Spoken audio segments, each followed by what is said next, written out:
Hello everybody, Raven Knight here. Today it finally happened. Year 6, Season 3 has been revealed, the Demon Dagger. And there's a lot to talk about. There's so much that went on in the stream. I really enjoyed looking at it with you guys. And in this video, we're basically going to summarize what was said and all that was revealed. And I'm going to be sharing my thoughts on it. So mostly what this video is going to be doing is just going over all the stuff that we heard so that you guys can get a pretty good idea in a short amount of time what is going on in the next season. So let's get started. Let's jump right into the good stuff, okay? All right, so first and foremost, let's talk about how the season is going to be broken down, like what we can expect, like in order. So like in all the seasons, there's going to be a Title 1 update and then a Title 2 update.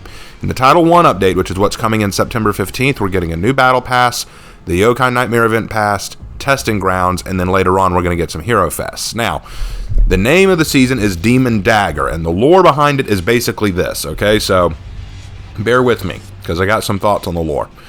Basically, a long time ago, before the heroes of For Honor started fighting each other, there were these yokai infesting the swamps of the mire. And so the samurai had to work really hard to fight them off and seal them away inside of a cave. And to fight them off, they used this special dagger called the Mamono Dagger, or the Demon Dagger that's the trailer talks about. And it's the only weapon that can kill a yokai. It's the only weapon possible that can kill a yokai, but using it comes at a price.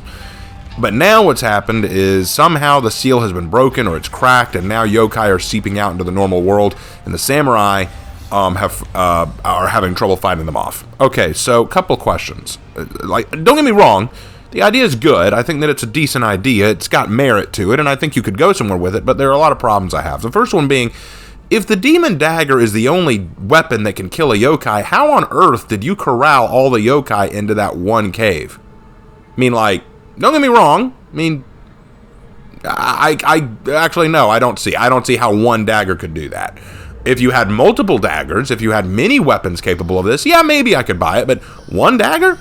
Corralled all these yokai into one spot? Seems a little iffy to me, but okay, let's buy that. So, what is the price that you have to pay to use the dagger? They said that there is a cost for it, but they never say what the cost is. My guess is that when the hero skin comes out in the title update 2, that will reveal what the cost is. And that makes me a little sad because it's just going to be another cursed relic thing. It's just like what happened with Bullthorn in this past season.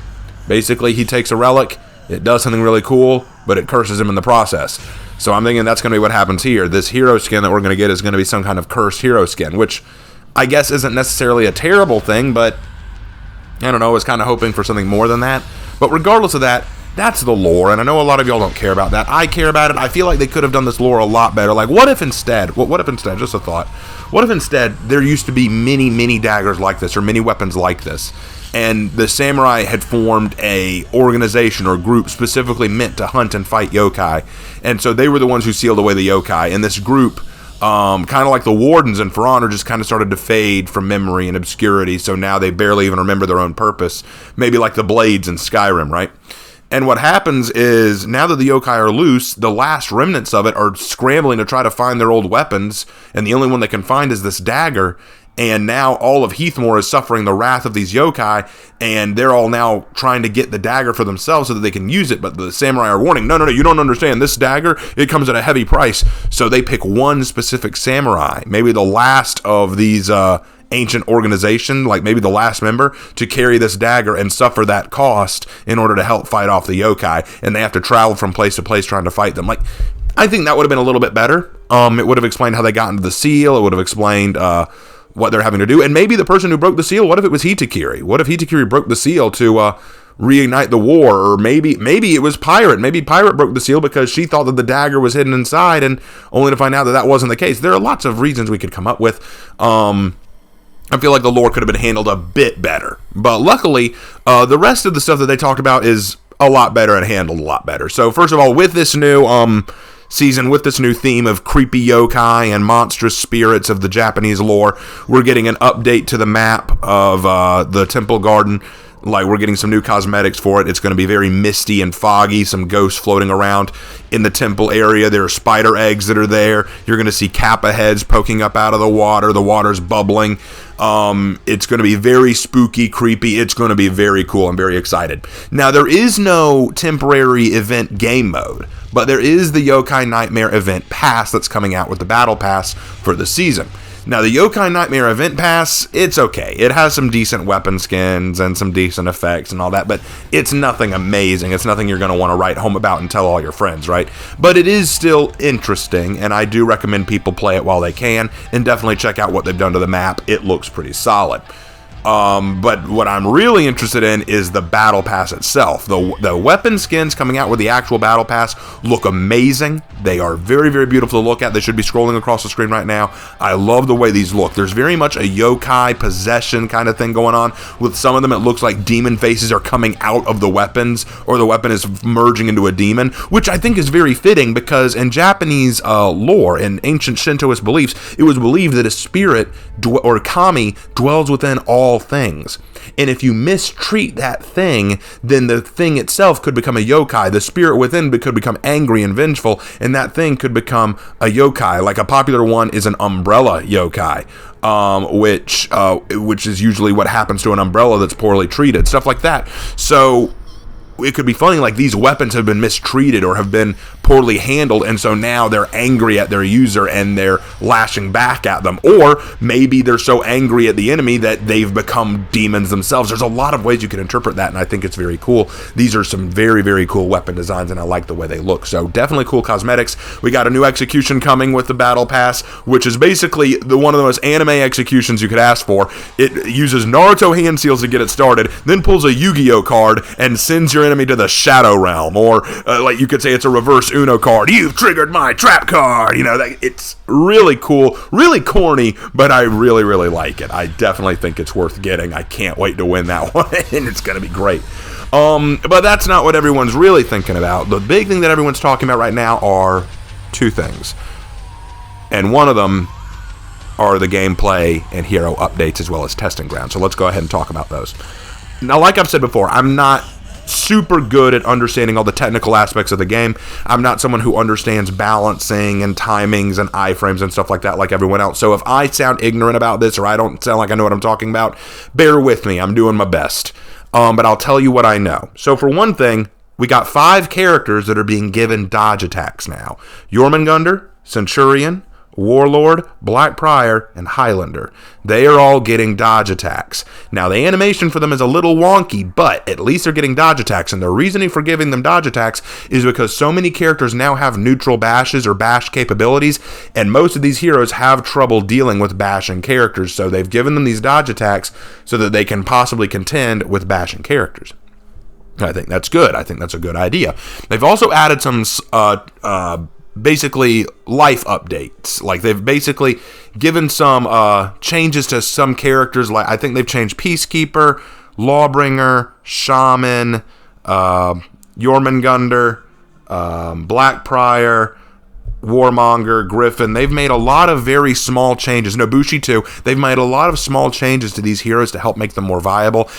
Changing some timings of their attacks, changing directions of their attacks out of lock, stuff like that. Basically making it so that these characters can contend with the ever-changing For Honor meta and style. And I don't remember what they all are. You can check it out in the patch notes updates because all of these changes that I've just mentioned are going live on September 15th. These aren't testing grounds changes. These are all going live on September 15th. And I'm very excited for them. I don't think any of them are bad. I think all of them are warranted. They're very life updates. They're very much life updates. Basically, they're not going to change the character demonstrably, but they're going to update them just enough. Quality of life updates, that's the term I was looking for. They're going to change them just enough to make them more viable, to make them more usable, to make them more entertaining to play, and so that they're not just going to be destroyed very easily. I still want to see Nusha get some changes, but not yet. That brings us on to the testing grounds themselves. What is coming to the testing grounds? There are 2 hero reworks, as well as a change to guard breaks. Now, this testing ground starts on September 15th, but these changes do not go live for actual play yet. These are for us to try out. So what's coming? With Valkyrie, they've done a few things different. For one thing, they've increased the speed of their zone attack and increased the speed of their sweep attack. The sweep attack now not only is a little faster, but it also guarantees a heavy, and better yet, it also does not knock over your allies or other enemy players. It will only unbalance the enemy that you're facing, which I think is much, much better. Also, their all guard no longer can only be activated by doing a backstep dodge. They're taking that away and doing it as a forward step dodge or in the middle of a combo. They're also giving you the opportunity to dodge out of your all guard, which I think will be very helpful. So all these things coming to Valkyrie, I think, are much, much better. The whole idea behind Valkyrie that they said was that they wanted a character in Valkyrie who could attack and block or defend at the same time, and they very much did that here. I think that these are good changes for Valkyrie, and she desperately needed them. So great job on that. I think these are good. Now, the other one that they did was Tiandi. Tiandi's changes are a little different, and I like them. They wanted to make Tiandi more of a dodge specialist, so they gave him dodge cancels. Like, basically, they can cancel out a recovery period for a dodge, kind of like what Pirate or Orochi does. But they're not as fast as Pirate or Orochi. These are a little slower, but they still give them a nice advantage. Also, their dodge heavy that they can do, it no longer can do a full 180 around an opponent. It's a little shorter in its arch, but they are now faster, meaning that they can get out damage faster, and they can still cancel out of it and go in another direction if they want to. They've also changed it so that his palm thrust, you no longer have to do a back dodge to activate it. You activate it using a forward dodge.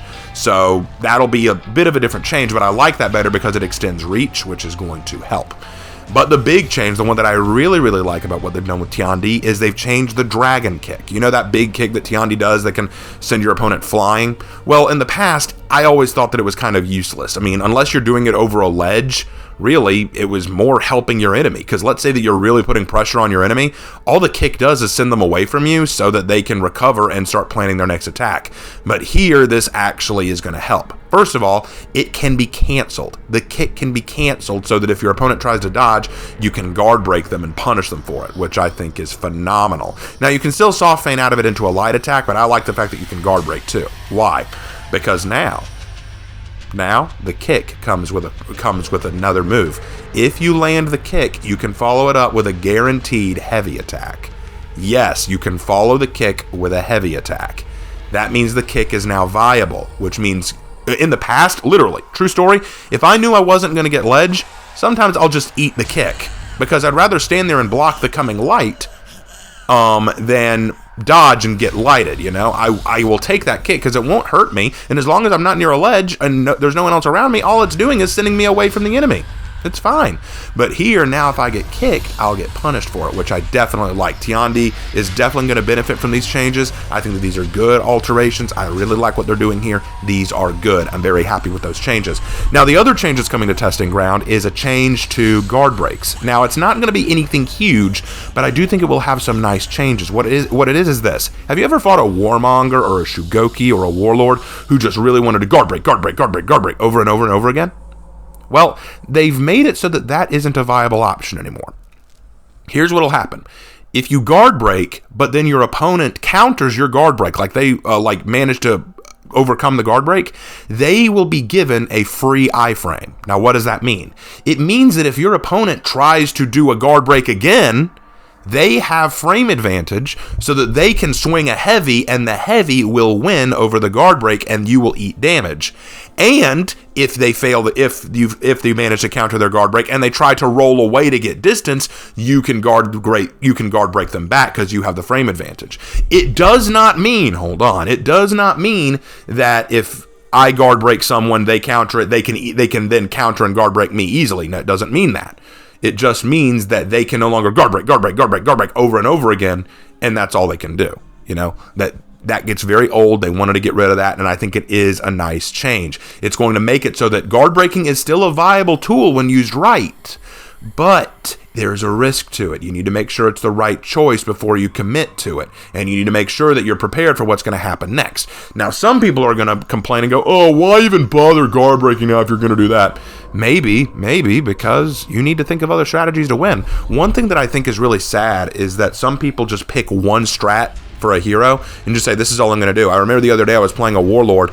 All this guy did was guard break. He never tried to commit to a heavy. He always canceled out a heavy to go for a guard break because he just wanted a ledge. That's all he wanted to do. He wanted to push people over ledges. He would constantly run away from a fight so that he could turn around and do a charge right off of a ledge. That's all he wanted to do. And I feel like not only is that pretty stupid, but it shows a lack of creativity. There are many more things you can do with Warlord besides that, and I think that this is a good idea. Make it so that people who are obsessed over guard-breaking opponents make it so that there's a risk to it. I think that's just fine. So I'm totally fine with those changes. I think that these are going to be nice changes to the game. Very, very excited for them. And then they also announced that there are Hero Fests on the way. On October 6th, there will be a Warmonger Hero Fest. And then October 13th, there will be a Tiandi Hero Fest. Now, for those of you who are curious, you know that I do the execution graded videos, and you know that Warmonger is next. Because of that, I'm probably going to wait a little while to do Warmonger's execution graded video, just so that I can give them time to get that execution out so that I can add it to the graded video. So I'll give that some time, and I'll do another one in the meantime. So we'll see what happens there. But I'm excited for those Heroes Fests. That's going to be really cool. I'm really interested to see what they do with that. All right, so got all that out of the way. What's the other big thing? The other big thing is crossplay. That's the thing everyone's talking about. When are we going into crossplay phase 2? Well, they finally announced that crossplay phase 2 will start October 20th with the Title 2 update. And what does phase 2 look like? It's everything we've dreamed of, guys. Essentially, they've made it so that as long as you're friends with someone in Ubisoft Connect, you can now invite them to your group, or they can invite you to their group, regardless of platform. So that means I play on PS4, right? If I have a friend like Slanderous who plays on PC and he wants to form a group with me, he can now invite me so long as we're friends on Ubisoft Connect. If you play on Xbox and I play on PS4 and I want you in my group, I can invite you as long as we're friends on Ubisoft Connect. It's what we were hoping for, guys, and it's finally coming in the Title 2 update. Crossplay is moving on to the next step. Now, they did say, granted, they did say there's still more stuff we want to do with this. There's still some bugs to tweak. There's still some stuff we want to iron out. But this is what we've been waiting for, and I am super, super excited that that's coming. But it's not coming right away. Like I said, that's October 20th with the Title Update Round 2. So that's what we have to look forward to. So I guess you're kind of wondering, what else is coming? Do we know what else is coming? Well, we do know that in October 20th on the Title Update, not only is crossplay going to Phase 2, but we're also getting a new hero skin. I'm predicting it's going to be Kensei, and I'm predicting it's going to be Spider Demon related, which I'm hoping. I'm really hoping that's the case. Some people are thinking it's going to be Orochi. I'd like that, but I don't know. Since they've been doing Vanguard so far, I'm just guessing it's Kensei. They haven't told us what the hero skin is yet or who it is, so I'm just holding my breath and waiting. There's going to be a Halloween event. They didn't tell us what the Halloween event would be about, but they all kind of smiled and laughed about it. And one of them said that they couldn't talk about it because it enticed an inner fear of theirs. So I'm guessing it's going to have to do with spiders, and I'm guessing it's going to be a ball. I'm guessing it's going to be a lot of fun. There's going to be new armor variations coming. And speaking of armor variations, Pirate is getting a new armor set coming, which looks gorgeous, by the way. That's going to be a really nice look for Pirate, so I'm very excited for that. But new armor variations are on the way on October 20th, so everyone look forward to that. There's going to be another round of testing grounds coming November 17th. So apparently there's more updates they want to do. I hope they finally put Nusha in that list. They're also coming out with 2 more Hero Fests on November 10th and November 24th. I don't know who they're going to put in the Hero Fests, but I'm excited to see what comes out. And then finally, they will end on December 1st with Covenant Games Heralds of Chimera. Guys, that was a lot. There is so much coming this season, and I am so excited. Now, there's a lot coming in the Title 2 update, but let's focus on the Title 1 update for now. Battle Pass, the Yokai Event Pass, and those in that cool map, new testing grounds, immediate new quality of life updates for characters, and 2 Hero Fests on the way. Guys, this is shaping up to be a really, really cool season. It is very easy for me to say this now. I said this in my last talk about the coming season. It sometimes can be very difficult because I feel like I'm one of the few For Honor content creators sometimes who is trying very hard to be positive and uplifting about the game. And there are times where For Honor makes some dumb choices and it becomes harder and harder to stay optimistic. It can be very difficult when people are shouting in every ear, the game's dead, these are bad updates, we don't like what they're doing. But here, I have no trouble whatsoever saying these are some quality updates, these are top tier updates, this looks like a very cool season on the way. The only complaint I have is that the lore is low tier. I feel like they could have done a lot better on the lore, but that's just me personally. I like storytelling. I think that there are a lot of ways they could have done this better. But does that mean the season itself is going to be bad? Oh, hell no! I am so excited for what's coming. I know a lot of my fans are excited for what's coming because they told me so in the chat. These are going to be cool updates to characters. Cool testing grounds on the way. 2 awesome hero fests for characters that people like, Warmonger and Tiandi. The Yokai Nightmare Event Pass. Well, I can't speak for the weapons necessarily, but the map looks great, the idea looks great, and the Battle Pass itself is bringing some sick-looking weapons, and we're getting crossplay Phase 2 later on, a new hero skin, the Halloween event, which everyone tends to like the Halloween events, and armor variations. Guys, I can't think of anything not to like. I can't think of anything here that I'm not excited for. And yeah, some people, oh, the animation for the dodge attacks looks bad. Yeah, go cry me a river. We also have to deal with a lot of stuff in For Honor that just doesn't look quality.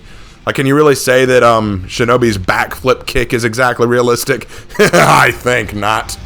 But anyway, point being, this is going to be a great season. I'm already predicting it. This is going to be a very, very cool season. I can't wait for it to go live. It does go live in 2 days from the time of me releasing this video on September 15th. There's a lot to look forward to. I will be doing a For Honor Friday stream on September 16th, going over a lot of the stuff that I see so that you guys can see it along with me. If you have any questions about what's coming and about my thoughts on it, please hit me up in the comments. I'd be happy to talk about it or at least hear your thoughts. If you enjoy this video and other videos like it, please consider subscribing to the channel so that you can catch all the updates and all the new stuff that's going on my channel. I don't just talk For Honor. I also do stuff on Assassin's Creed, Dead by Daylight, Warhammer, and I also give writing advice and I read some of my books out to you guys. I do a lot of stuff on this channel. I'd really like to have you guys along for the ride. And if you'd like to consider helping out the channel and supporting me, I do have a Teespring store and a Patreon that you can join, and I have a Discord server. I will leave the link to all of these in the description below for you guys to see if you want to join up. I'll warn you, not a lot goes on in the Discord server because I'm not there all the time, but if you'd like to see some of the rest of my community, feel free to go check it out. And with all that out of the way, guys, let's just really look forward to this. I am looking forward to this. I am super excited. Let's get ready for a spooky, creepy, but awesome season. The Demon Dagger is coming September 15th. I will see you all there on the battlefield, and I will see you in my next video. Take care.